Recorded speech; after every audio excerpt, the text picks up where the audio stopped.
Hello everyone. Welcome to the discussion on electromagnetism.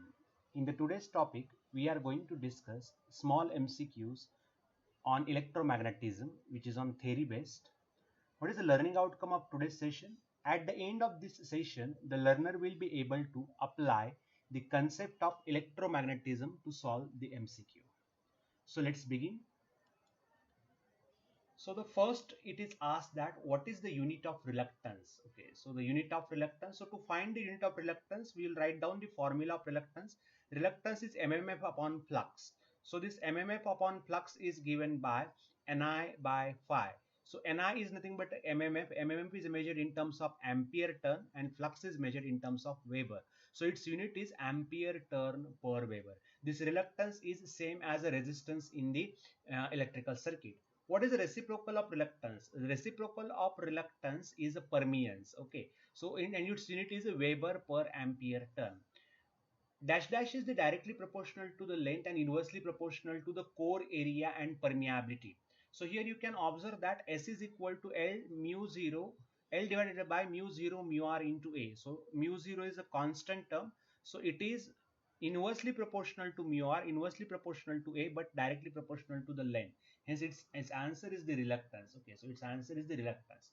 The Fleming's right hand rule, the thumb indicates, the Fleming's right hand rule is used in the generator and the thumb is indicate the direction of motion. So mm in the thumb, m is the prominent, so m which indicates the direction of motion or direction of rotation. Okay, so let's begin to the next question.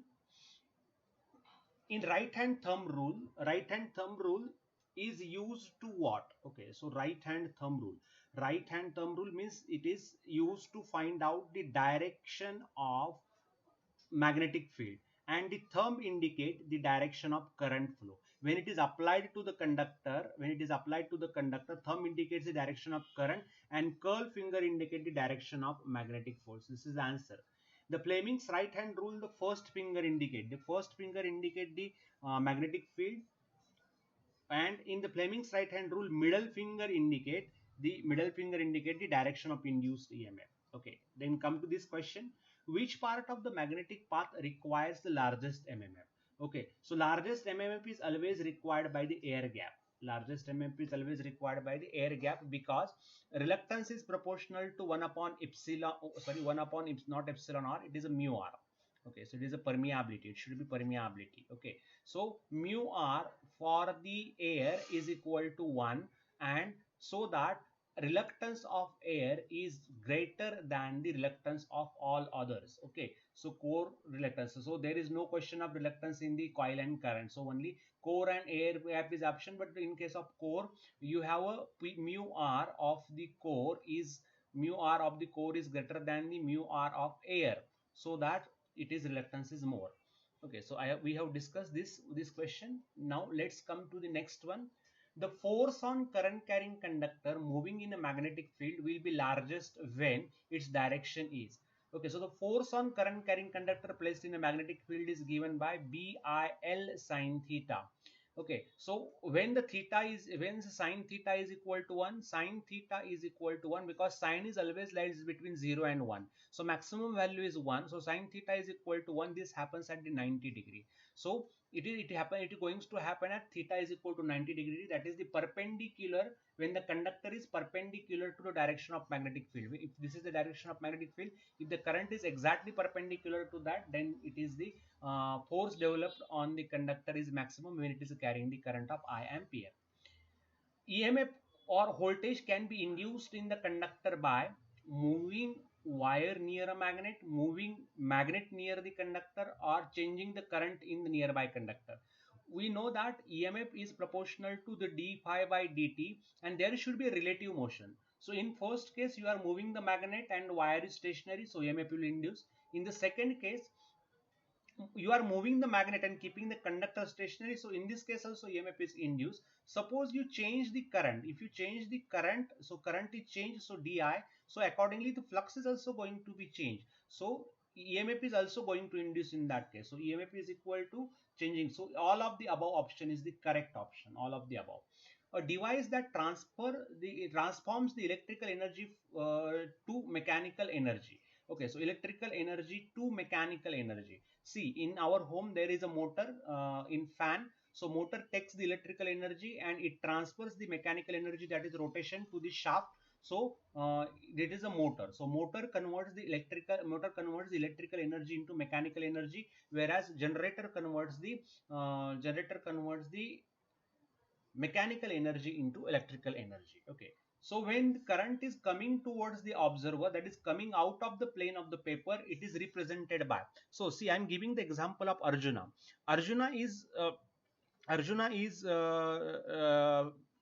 throwing an arrow towards the object. So object, suppose observer is standing near this object, so what he will see, he will see the tip of this arrow. Okay, so that is when the current is coming towards the observer, then it is indicated by the dot polarity. What Arjuna will see, suppose the observer is Arjuna, so what Arjuna will see, the arrow backspace is just like a plus, so he can see the plus sign is going towards the target. So when the current is moving out of the plane, okay, so current is moving out of the plane, so observer is, if suppose on this side, he will see the cross, and he observing this side he will see the dot. So current is coming towards the observer, current comes towards the observer, hence indicates the dot polarity. If current is going away from the observer, just like here, that is Arjuna will show the cross, whereas the observer standing here, he will, our target will see the dot. Okay, so likewise you can apply the concept.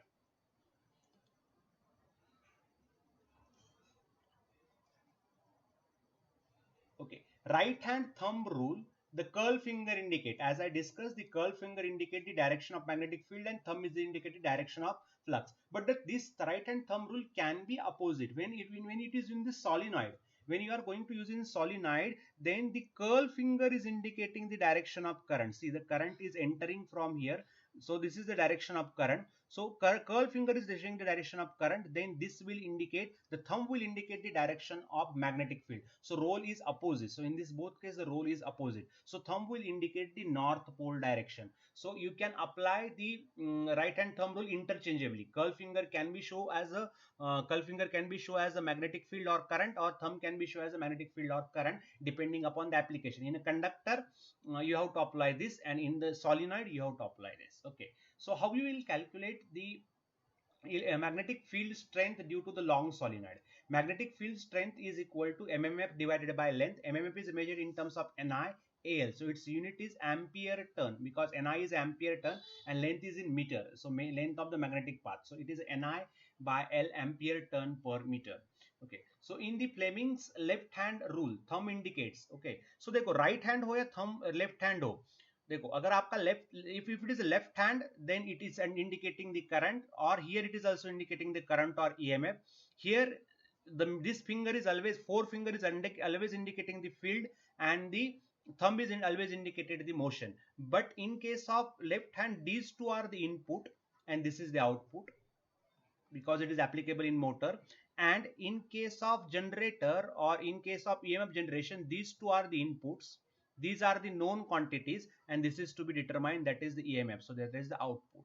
Okay, so if you remember, both in the both rules, the finger indicates the same, only the inputs and outputs are changing. Okay, so that is the beauty of this right hand thumb rule and left hand thumb rule, sorry, right hand rule, Fleming's right hand rule, and Fleming's left hand rule. Okay, let's come to the next. In the Fleming's left hand rule, the fore or first finger, okay, in the left hand, fore or first finger is always indicates the field, that is the direction lines of flux. Okay, in a Fleming's left hand rule, the thumb indicates, in the Fleming's left hand rule, thumb indicates what? Direction of motion.